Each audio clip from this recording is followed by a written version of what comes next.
Vamos a poner a grabar.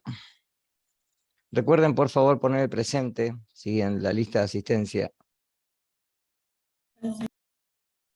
Buen día, profe. Buen día, no se olviden de eso, por favor. Bien, comparto pantalla.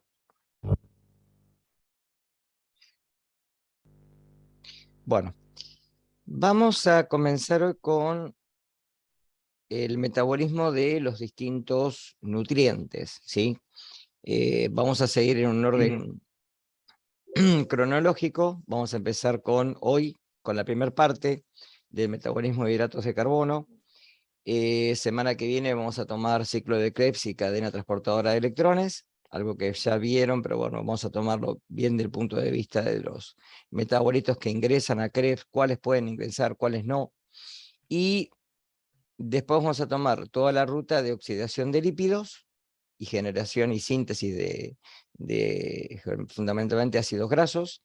Y por último, metabolismo de proteínas, ¿sí? Ya después, para hacer un cierre de integración metabólica, ver algunas cositas que tienen que ver con la regulación de tipo hormonal, y ya después, bueno, tenemos ya el segundo parcial para finalizar la cursada, ¿sí? ¿La clase van a ser virtual? Las próximas clases van a ser virtual? próximas clases van a ser, nosotros les vamos a avisar siempre con tiempo antes, ¿sí? Seguramente sí hay una clase de revisión presencial donde generalmente se hacen preguntas sobre el seminario que tiene que ver sobre todas estas rutas metabólicas y sobre lo que es integración metabólica, ¿sí? Que es el final de justamente el cierre de todo el metabolismo, ¿sí? Bien. Recuerden que los hidratos de carbono son la dieta fundamental de generalmente los países latinoamericanos, ¿sí? Generalmente nuestro país se caracteriza muchísimo por ingesta en forma, digamos, casi en más del 60% de consumo de hidratos de carbono, ¿sí?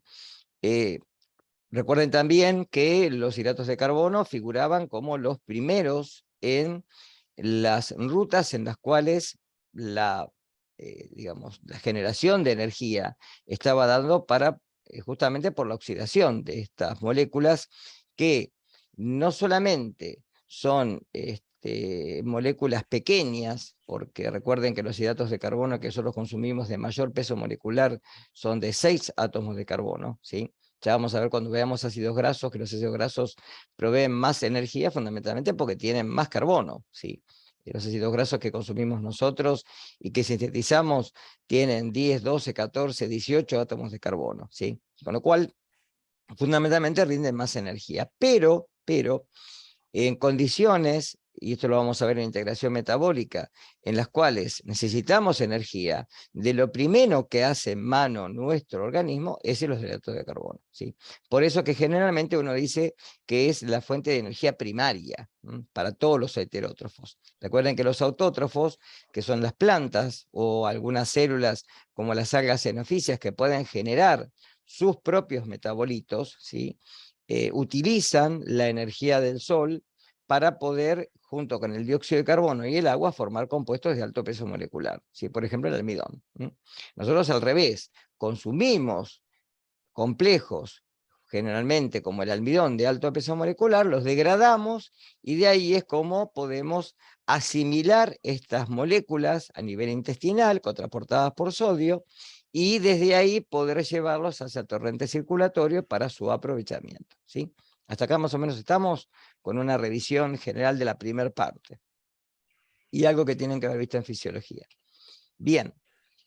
Como rutas metabólicas, los hidratos de carbono son ingeridos en la dieta a través de su primer encuentro con una enzima que es la alfa-amilasa, que se encuentra en la saliva, ¿sí? Generalmente el almidón, que es el mayor hidrato de carbono que consumimos, ¿sí? En forma recurrente, porque está en todas las harinas, ¿sí? En los cereales, y generalmente también nosotros lo consumimos también junto con generalmente los alimentos que son preparados a base de, por ejemplo, el pan. Entonces, todo lo que se consume en forma de almidón es una fuente primaria de hidratos de carbono, porque el almidón, recuerden que está conformado por unidades de glucosa, ¿sí? En forma lineal y ramificada. De ahí que se encuentra con esta enzima en la boca y comienza su hidrólisis, su digestión, ¿sí? Por eso nosotros decimos que la masticación y la presencia fundamentalmente de líquido salival es el primer encuentro que tenemos con el alimento, ¿sí? La masticación, recuerden que es mecánica, y fundamentalmente en la saliva tenemos como principal enzima la amilasa, que es la que degrada justamente al almidón, ¿sí? Como acá vemos, el principal factor de las rutas metabólicas es poder aprovechar la ingesta de estas moléculas y transformarlas en nuestro organismo en glucógeno, ¿sí? Tanto hepático como muscular. Por eso tenemos las vías, acá tienen el almidón, lo tienen en la filmina, en la parte superior de la parte derecha, en su referente, ¿sí? Nuestro, que es el glucógeno, ¿sí? El almidón se transforma en glucógeno, ¿sí? Es decir, o cualquier hidrato de carbono. Otro hidrato de carbono que consumimos normalmente, bueno, muchos consumen, es la sacarosa, ¿sí? Que es el azúcar de mesa, ¿sí? Que es un disacárido formado por fructosa y glucosa, ¿sí? Vamos a ver después que la fructosa, con una mutasa, se transforma en glucosa y también es aprovechada por el ciclo llamado glucólisis. Ya lo vamos a ver, ¿sí? La ruta metabólica llamada glucólisis, ¿sí? También hacemos gluconeogénesis, es decir, formación de glucosa de novo, es decir, cuando no hay presente. Génesis, recuerden que es principio o formación de a través de. En este caso, cuando no hay glucosa presente, vamos a ver después, ya a fin de cursada, que hay órganos, como los órganos del sistema nervioso, que necesitan glucosa sí o sí para poder funcionar, ya que no necesitan insulina, la glucosa es permeable a estas células, y utilizan glucosa como componente primario, igual que los eritrocitos.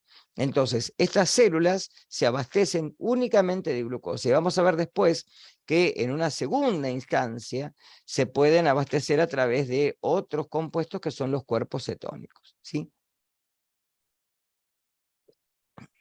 Otra vía común, que no es la vía esta de las pentosas fosfato para formar glucosa, ¿sí? A través de otros componentes, como la ribosa, por ejemplo, ¿sí?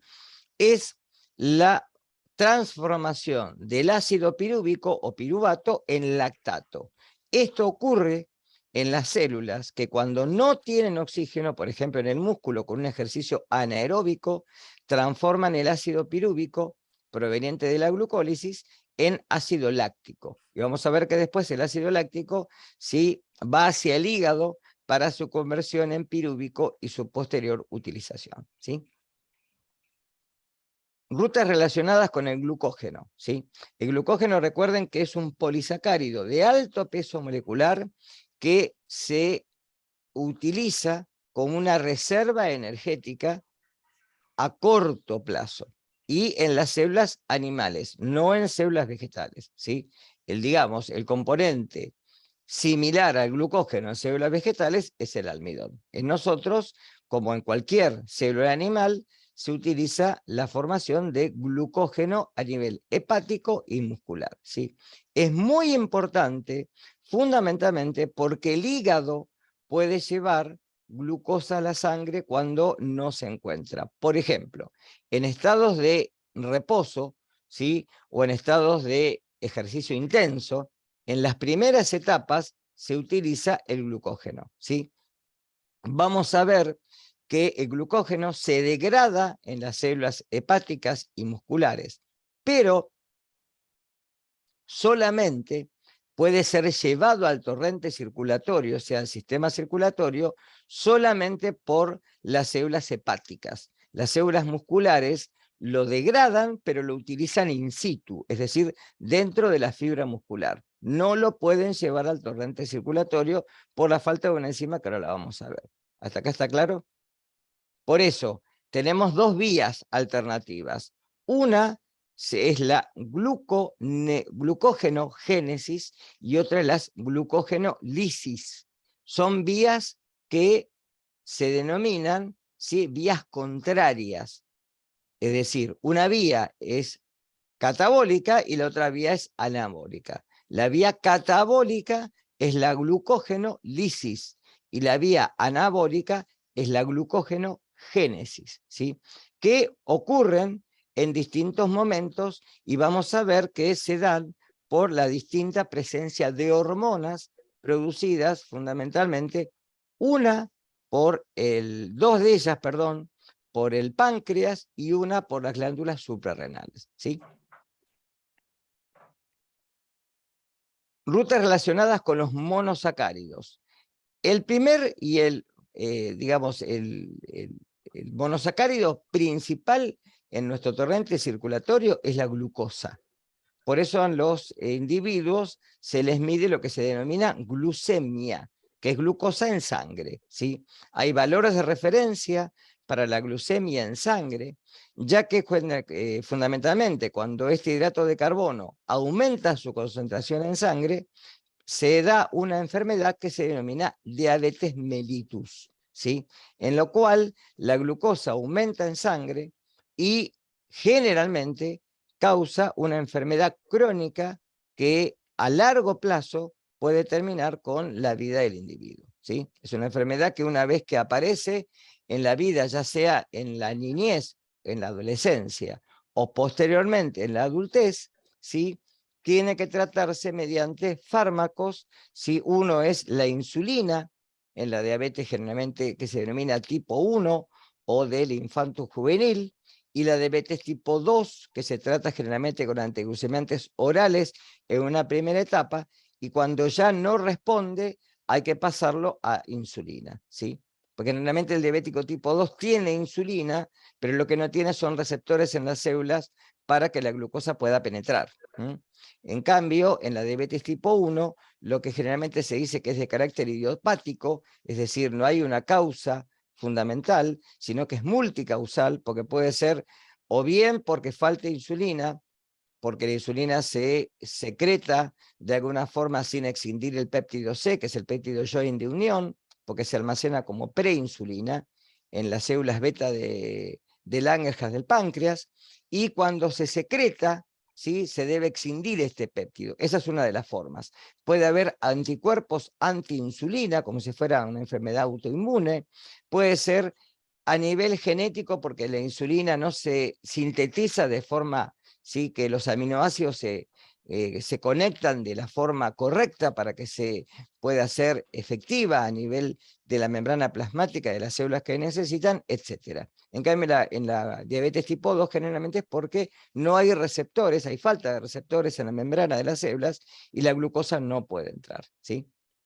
La glucógenogénesis generalmente es una de las principales vías anabólicas por la cual la glucosa se puede sintetizar a partir de ciertas sustancias, como por ejemplo ciertos aminoácidos que son gluconeogénicos, ¿sí?, es decir, que pueden formar glucosa a partir de estos cuerpos o esqueletos carbonados, ¿sí?, como intermediarios metabólicos, ¿sí? La vía de la pentosa fosfato, que nosotros no la vamos a ver en el curso, se las menciono nada más, es la vía principal porque esta vía hace que la glucosa se pueda generar a partir de otros esqueletos carbonados, como por ejemplo la ribosa. Como intermediario metabólico, el principal intermediario metabólico en todo este tema de los hidratos de carbono, de algunos aminoácidos y otros esqueletos carbonados, es lo que se llama piruvato o ácido pirúvico. El ácido pirúvico puede provenir de muchas rutas metabólicas a nivel catabólico, obviamente, ¿sí? Y generalmente en el músculo, como dije recién, se va a transformar en ácido láctico cuando hay ausencia de oxígeno, ya que cuando hay presencia de oxígeno, el ácido pirúvico entra dentro del ciclo de Krebs para su posterior oxidación, y es cuando rinde una mayor cantidad de ATP, ¿sí? Ustedes recuerden que en la vía generalmente fermentativa o vía del ácido láctico, la cantidad de energía que se rinde es mucho menor, muchísimo menor. En cambio, por la vía de la glucólisis, posterior ciclo de Krebs, cadena respiratoria, se rinde generalmente hasta 32 ATP, que es la versión moderna, ¿sí? El ácido láctico, ¿cuándo se dan cuenta que ustedes tienen producción de ácido láctico? ¿Qué les parece? A ver, ¿lo han escuchado alguna vez? Que, por ejemplo, hacen un ejercicio que hace mucho que no hacían. Salen a correr un día y hacía, no sé, qué sé yo, 3 o 4 meses que no hacían ese ejercicio. ¿Qué les pasa? Al otro día generalmente. O cuando van a un gimnasio por, qué sé yo, en noviembre, porque quieren estar bien en el verano y comienzan a hacer levantamiento de pesas, y al otro día, por ejemplo, notan dolor en los músculos. ¿Por qué les parece que es eso? ¿Qué ocurre esto? Por acumulación de ácido De láctico. ácido láctico, ¿sí? Por eso generalmente los fisiatras, ¿sí?, y los kinesiólogos recomiendan no dejar de hacer ejercicio, pero hacer un ejercicio mucho más lento, con mayor frecuencia, ¿sí?, y de alguna manera para remover el ácido láctico que se encuentra como, ¿sí?, cristales en el músculo, que provoca generalmente esa inflamación, ese dolor, y pueda de alguna manera pasar hacia el hígado y hacer por el ciclo de Core, ¿sí?, su conversión otra vez en ácido pirúvico. ¿Está claro esto? Pero ese dolor es por generalmente producción de ácido láctico. Hay también acidosis láctica que se puede producir por otras causas, ¿sí? Pero generalmente por ejercicio intenso o ejercicio en algún momento en el cual han dejado de utilizar ese músculo y lo hacen después de mucho tiempo, generalmente hay producción de ácido láctico por anaerobiosis, ¿sí? Bien. Glucógeno, ¿sí? Polisacárido de origen animal. Por favor, esto en los parciales y en los finales, ¿sí? Generalmente se produce cuando hay un exceso de glucosa en el torrente circulatorio y esta hormona, que es la insulina, provoca su internalización en las células, principalmente hepáticas y musculares, que tienen receptores para insulina, que es una hormona peptídica, y a través de la glucosa que se internaliza dentro de las células, se forma el glucógeno, ¿sí?, tanto hepático como muscular, ¿sí? La principal función es reservorio. ¿De qué? De glucosa. Y se utiliza, como dije recién, como una fuente energética a corto plazo. Es decir, es la fuente primaria, la que vamos a utilizar en primer recurso. Vamos a ver que después podemos hacer mano del pool de aminoácidos que se encuentran en el citoplasma y también de los lípidos, ¿sí?, que se almacenan en el tejido adiposo, ¿sí? A pesar de que las células pueden tener glucógeno, ¿sí?, generalmente vamos a encontrarlo tanto en el músculo como en el hígado.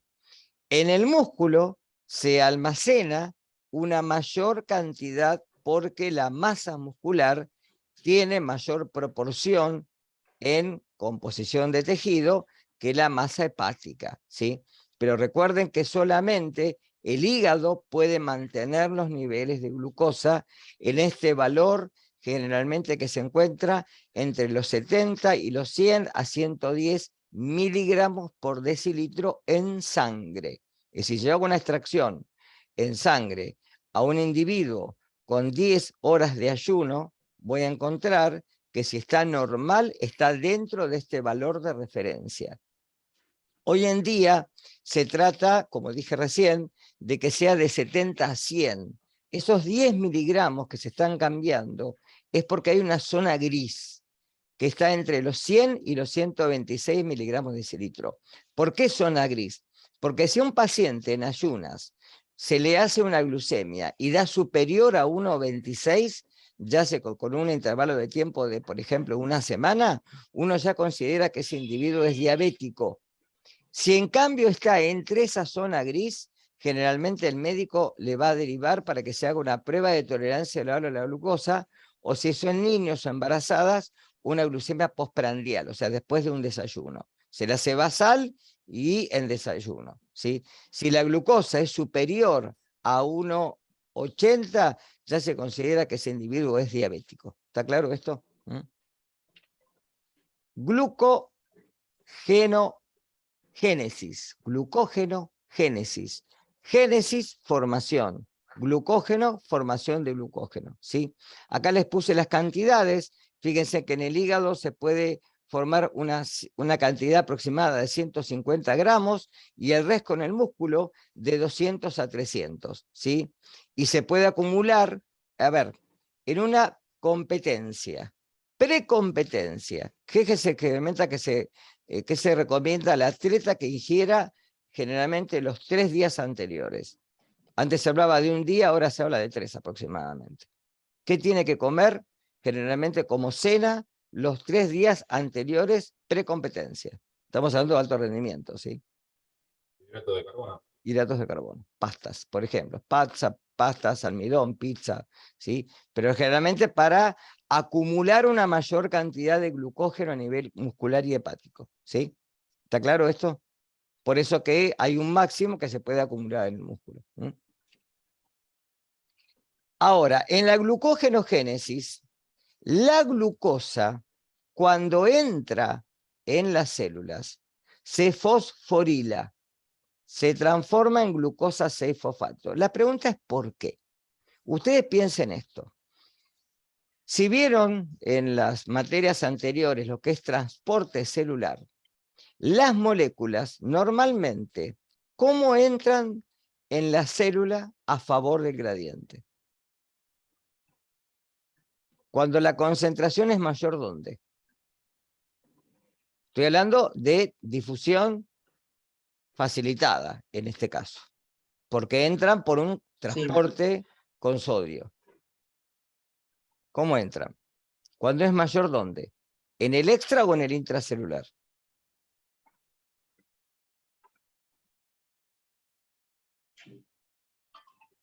Extra. En el extracelular, ¿sí?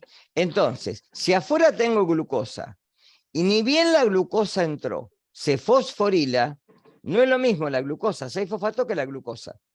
Entonces, a medida que vaya entrando la glucosa, se fosforila, se gasta energía, pero se garantiza que la glucosa siga penetrando. ¿Está claro esto? Una vez que la glucosa 6-fosfato entró en la célula, se va a transformar en glucosa 1-fosfato, es decir, se cambia la posición de la fosforilación en el carbono 6 al carbono 1. De ahí que ahora la glucosa 1-fosfato se va a transformar en UDP-glucosa. La U viene de uridina, ¿sí? Entonces, se va a transformar y se va a gastar acá 2 ATP. Es decir, de ATP se va a pasar a AMP. Y se va a liberar pirofosfato. Acá se gasta energía. Es decir, si piensen esto, si en todo este pasaje se gastó energía, ¿es una vía catabólica o anabólica? Si invertimos energía en el proceso, ¿qué vía es? Anabólica. Anabólica. ¿Está claro? Entonces, acá en este paso va a actuar una enzima, la glucógenosintasa. Y por otro lado, ¿sí? Va a ser que el primer paso, el gasto de ATP, se vaya uniendo a la ADP glucosa para sintetizar glucógeno por medio de enlaces glucosídicos, ¿sí? En forma de alfa 1,4 y se va de alguna manera formando el glucógeno y así se libera el UDP, ¿sí? En este punto se va a obtener solamente glucógeno en forma lineal. Y luego hay otra enzima que se va a empezar a hacer, que se ramifica el glucógeno con enlaces alfa 1,6. Y acá viene un punto principal y generalmente es pregunta. Diferencia entre el almidón y el glucógeno.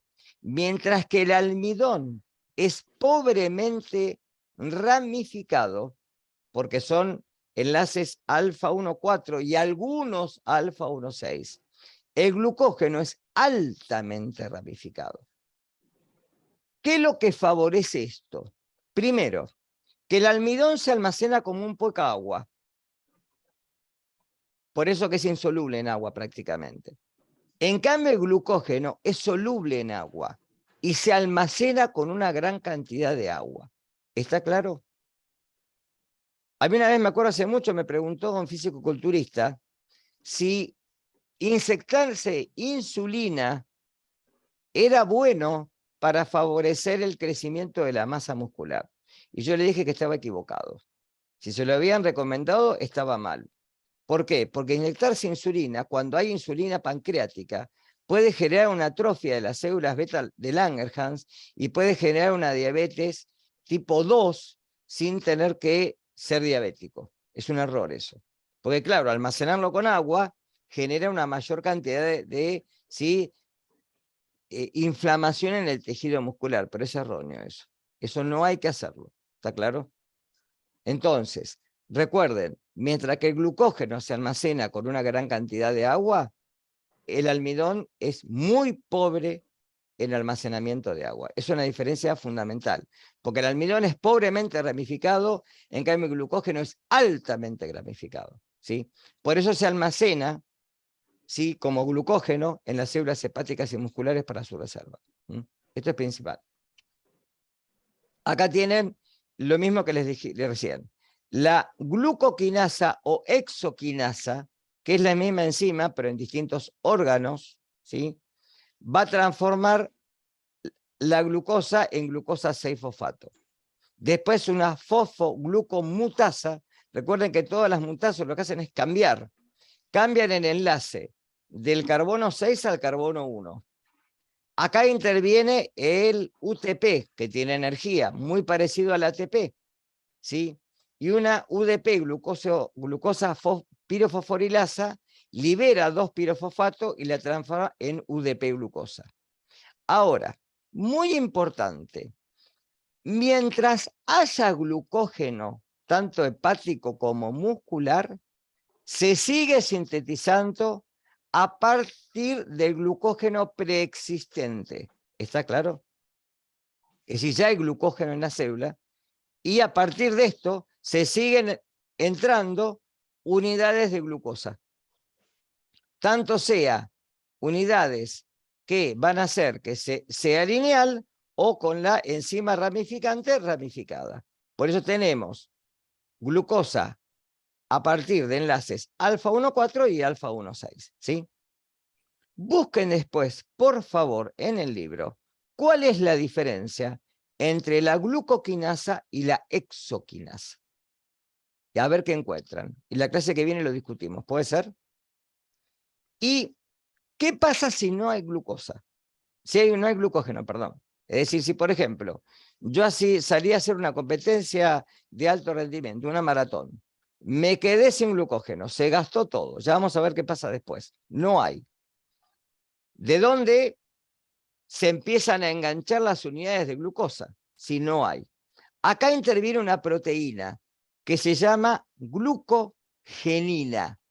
Esa proteína es la que fundamentalmente actúa como si fuera un precursor a partir de cuando no hay glucógeno para formar glucógeno primario. Muy importante. Acá tienen un speech acá abajo, fíjense, que dice glucosa, exoquinasa, glucoquinasa, para que vean qué pasa después cuando la glucosa entra, por qué en algunas células no puede salir.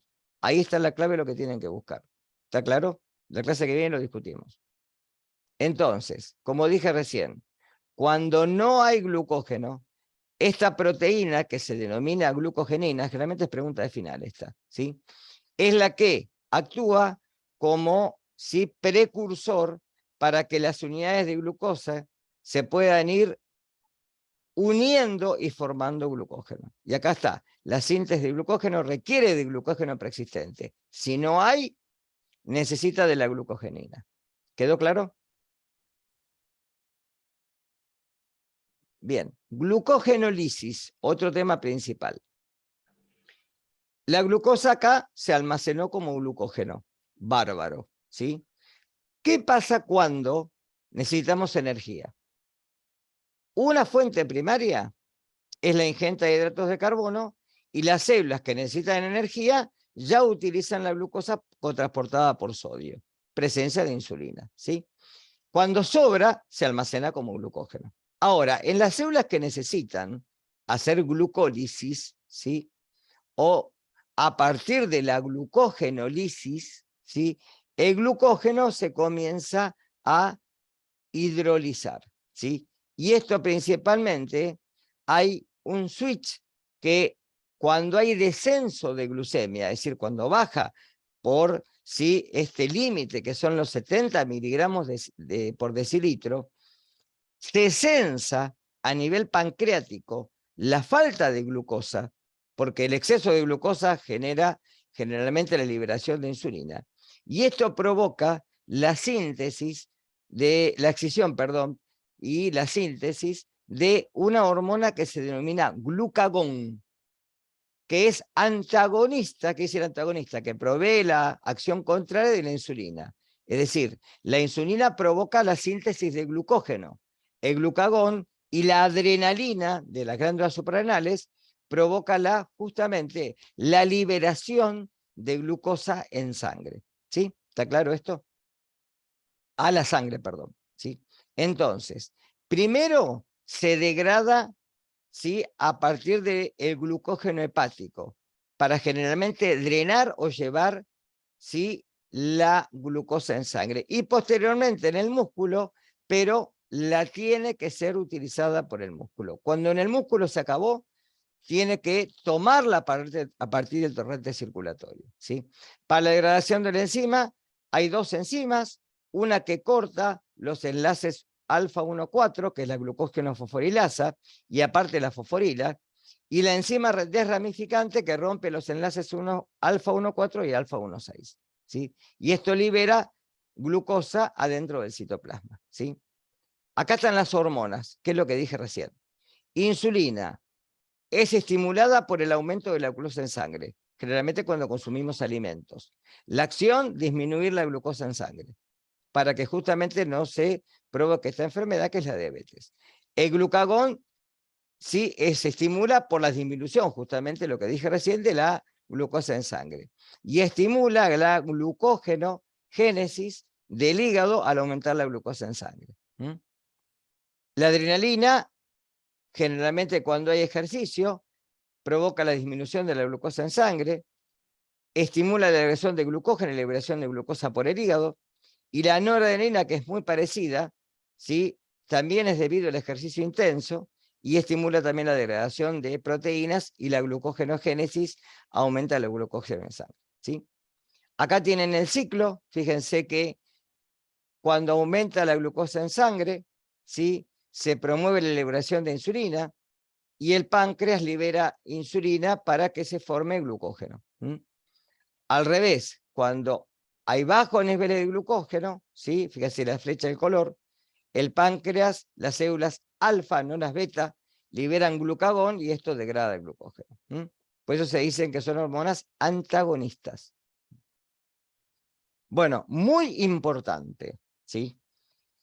¿Por qué el hígado puede liberar glucosa en sangre y el músculo no?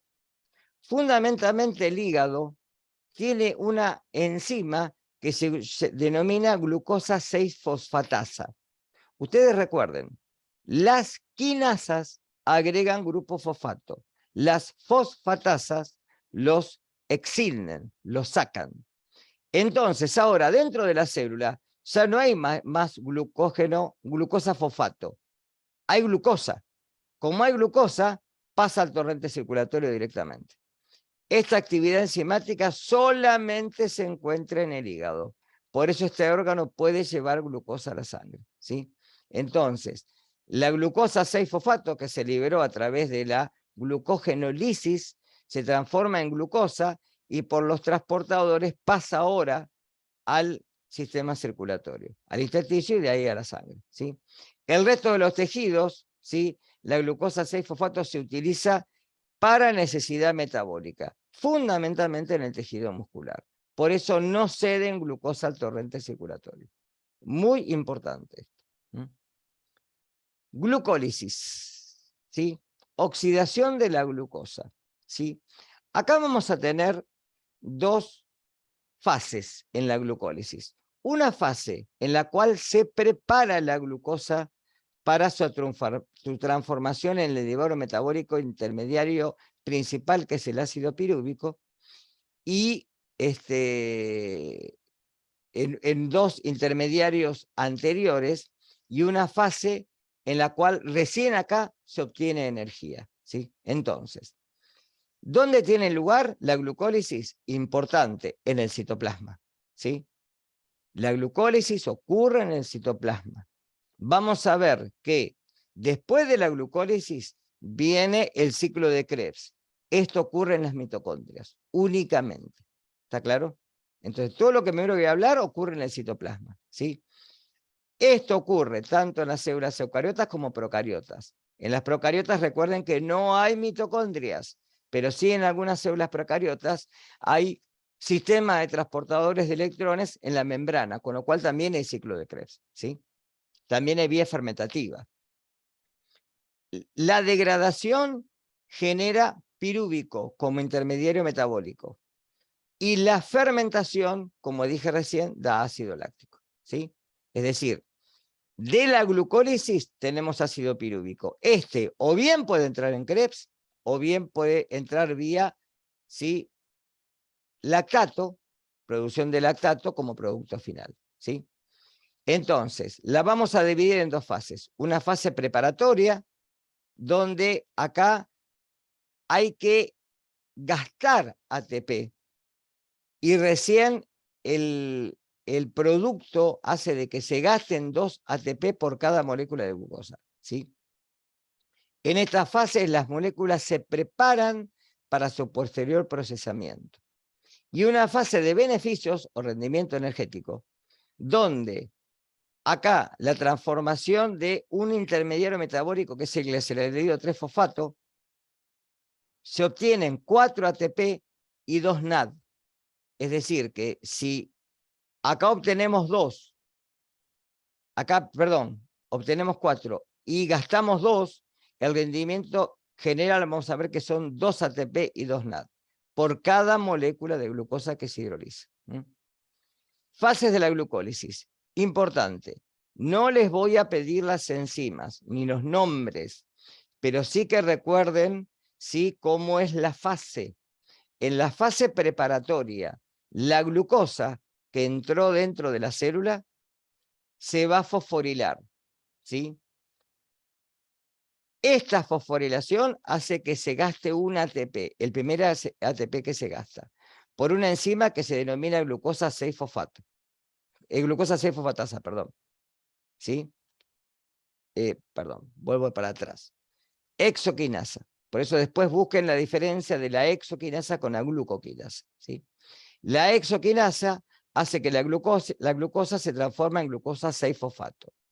Ahora, esta fosforilación hace de que esta vía pase por una enzima que es una isomerasa, que transforma la glucosa 6-fosfato en fructosa 6-fosfato.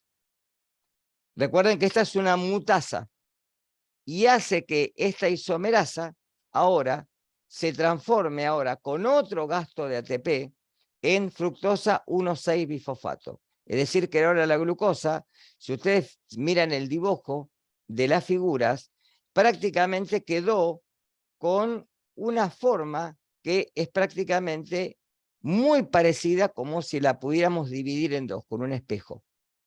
Porque tiene un fosfato adherido acá y otro fosfato adherido en la posición 1 y en la posición 6. Ahora, esta fructosa 1,6-bifosfato se va a cortar en dos. Y en dos moléculas desiguales. Una que es el gliceraldehído 3-fosfato y otra que es la dihidroxiacetona fosfato. Estos intermediarios metabólicos son los que ahora van a entrar en la fase de rendimiento. Es decir, hasta acá como resumen, ¿qué es lo que me importa? Se gastaron 2 moléculas de ATP. ¿Está claro? Y se obtuvieron 2 moléculas que, a pesar de ser distintas, vamos a ver que ahora van a entrar a una vía común. Entonces, una molécula de glucosa rindió 2 esqueletos carbonados de 3 carbonos cada uno y muy parecidos entre sí. La dihidroxiacetona fosfato, por una enzima que es una isomerasa, se va a transformar en gliceraldehído 3-fosfato. Es decir, si vamos a la filmina anterior, ahora esta molécula se transformó en 2 moléculas de gliceraldehído 3-fosfato. ¿Quedó claro? Ahora vamos a la segunda fase. Vamos a tomar una de las 2 nada más, que es igual, es el gliceraldehído 3-fosfato. Recién ahora, a partir del NAD, se va a transformar en NADH, primer intermediario metabólico. ¿Sí? Y a partir de ADP se van a sintetizar 2 moléculas de ADP y otras 2 moléculas más. Es decir, que la conversión oxidativa del gliceraldehído 3-fosfato con formación acoplada de ATP y NADH es la fase de beneficio. Y lo que queda al final de esta fase es solamente el ácido pirúvico o piruvato. ¿Sí? Es decir, que la molécula de glucosa rinde 2 moléculas de ácido pirúvico. ¿Sí? ¿Quedó claro? Entonces, resumen, a partir de la glucosa se forman intermediarios metabólicos que terminan en ácido pirúvico. Acá tienen toda la ruta metabólica de vuelta. Y como resumen, se forman 2 ácidos pirúvicos. Como se gastaron 2 y se formaron 4, el rendimiento son 2 ATP y 2 NADH. Esto es lo que rinde la glucólisis. 2 ATP nada más, 2 piruvatos, que bien pueden entrar en Krebs o bien pueden entrar por la vía lactato, y 2 NADH, que son los que van a rendir a nivel mitocondrial y cadena respiratoria. ¿Quedó claro hasta acá? ¿Preguntas? Vuelvo para atrás en lo que necesiten. Recuerde que no me va a importar el nombre de las enzimas, ¿sí? Sí, después vamos a ver puntos regulatorios. Porque ¿qué pasa si hay demasiado ATP en la célula? ¿Sí? No se necesita sintetizar ATP, entonces esta vía se inhibe, se tiene que inhibir, porque no es necesario. Entonces, gluconeogénesis, formación de glucosa de nuevo. Hay glucosas, hay células como las células nerviosas o los eritrocitos que necesitan glucosa sí o sí para poder sobrevivir. Con lo cual, hay que formar glucosa de nuevo a partir de otros precursores metabólicos, como por ejemplo el glicerol, ¿sí? O el mismo ácido pirúvico. Entonces, es una ruta anabólica que permite suministrar glucosa cuando el aporte en la dieta o los niveles que tenemos en sangre son insuficientes, ¿sí? Comparte una serie de reacciones con la glucólisis, porque tiene intermediarios metabólicos, ¿sí? Y presenta algunos pasos que son exclusivos y que son opuestos justamente e irreversibles a la glucólisis. Ustedes recuerden que yo les dije, ya anteriormente cuando hablamos de metabolismo, que las rutas metabólicas generalmente son contrapuestas. Es decir, si hay glucólisis, no hay gluconeogénesis. Y si hay gluconeogénesis, no hay glucólisis. Las células son muy, muy exclusivas en justamente las rutas metabólicas y en economía metabólica, ¿sí? Es una ruta anabólica que se lleva a cabo en el hígado y en la corteza renal, únicamente. Y el primer paso es la formación de oxalacetato a partir del ácido pirúvico y se da generalmente en la matriz mitocondrial. Para evitar los pasos irreversibles, y estos son puntos de regulación, ¿sí? La síntesis de fosfonol piruvato, que es la conversión del piruvato en fosfonol piruvato a partir no importan las enzimas, ¿sí? Pero esto generalmente requiere ATP, por eso es una vía metabólica, para poder fijar el dióxido a nivel mitocondrial, ¿sí? Y generalmente también se gasta GTP, para también poder sintetizar a partir del dióxido de carbono un intermediario metabólico principal, que es el fosfonolpiruvato, que se va a convertir en fructosa 1,6-bifosfato. Ya lo vimos en la ruta de la glucólisis. ¿Se acuerdan ese intermediario metabólico que se cortaba en dos? Por eso es un punto regulatorio. Otro punto regulatorio es la conversión de 1,6-bifosfato en fructosa 6-fosfato, ¿sí? Esta reacción también es reversible y es un punto regulatorio de la glucólisis. Y el último es la formación de glucosa a partir de glucosa 6-fosfato. Esta reacción ocurre únicamente porque se elimina el grupo fosfato por la acción de la glucosa 6-fosfatasa, que solo se encuentra en el hígado y en el riñón. No se encuentra en el músculo. Por eso el músculo no puede llevar glucosa a la sangre. Acá tienen la vía, no importa que se sepan todas las enzimas, pero recuerden que a partir de la glucosa se puede llegar a pirúvico, o del pirúvico se puede llegar a glucosa. Y acá tienen los puntos regulatorios que les mencioné recién, que son estos 3 puntos regulatorios. Destinos del piruvato. El ácido pirúvico puede servir para varias rutas. La vía principal es la vía oxidativa, que la vamos a ver la clase que viene, que es la formación de acetil-CoA, que esto entra en Krebs y esto rinde una mayor cantidad de ATP. Otra vía, por la piruvato descarboxilasa o la coldeshidrogenasa, es la formación de etanol. Esto se da juntamente en las células, como por ejemplo las levaduras, ¿sí? Para la fermentación alcohólica. Así se obtienen los productos como la cerveza y el vino. O en el músculo, lo que les dije hoy, el ácido pirúvico puede entrar por una enzima que se denomina lactato deshidrogenasa, que es una enzima que tiene varias, ¿sí? Isoenzimas, enzimas particulares que son iguales o parecidas a ella, que que participan en el mismo proceso en otros órganos. Pero la que más utilizamos es la muscular, para la producción justamente de ácido láctico, ¿sí? Y la finalidad es obtener energía.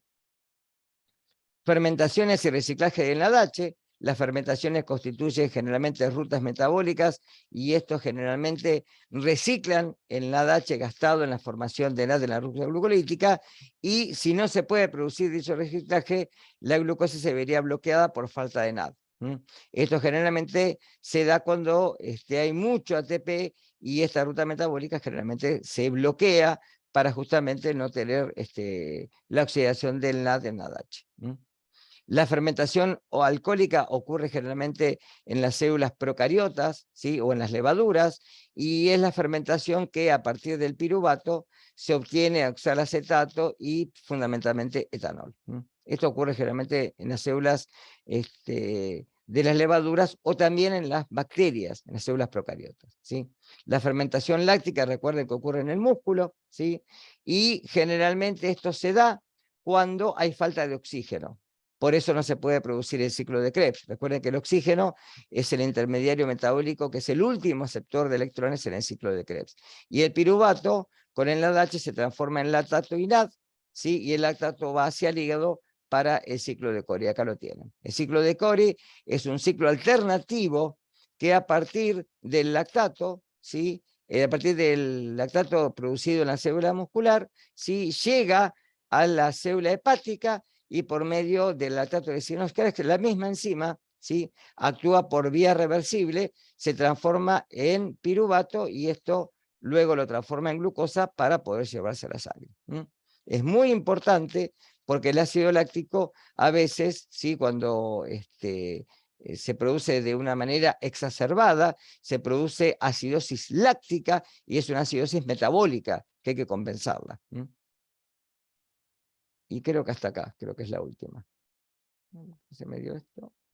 Porque después hay 3 videos que acá tienen los enlaces para que los vean, por favor, en YouTube, ¿sí? Son videos que les van a dar la misma información que les di yo, pero con una serie de animaciones que están bastante aceptables para poder fijarlo a medida que van leyendo el libro. ¿Está claro? Bien. hasta acá. Semana que viene tenemos todo lo que tiene que ver con, si lo quieren repasar o leer antes de la clase, sería muy importante, todo lo que tiene que ver con ciclo de Krebs y cadena transportadora de electrones. Es decir, la síntesis de ATP a nivel de lo que es fosforilación oxidativa, no a nivel de sustrato. ¿Sí? ¿Está claro? Bien. ¿Preguntas? ¿Algo que les haya quedado? Creo que siempre les conviene, por eso les digo el tema que viene, para que lo lean y puedan hacer preguntas en clase. Y vayan anotando, ahora que tengan el seminario, a partir del seminario para hacer preguntas, porque esto después recuerden que va a entrar como entró en el primero, en el segundo parcial. Bien, recuerden también poner la asistencia, y bueno, cuando termine de subir la clase de YouTube, se las paso al canal. Recuerden suscribirse en el canal, es importante, ¿sí? Y nada más, no creo que tenga nada más para decirles hoy. Dale, profe. Bueno, sí. Gracias. Bueno, nos vemos, ¿sí? Hasta luego. Chao, profe, hasta luego. Gracias, hasta luego. Chao, Chao. gracias. Chao, Chao, chao. profe. Chao.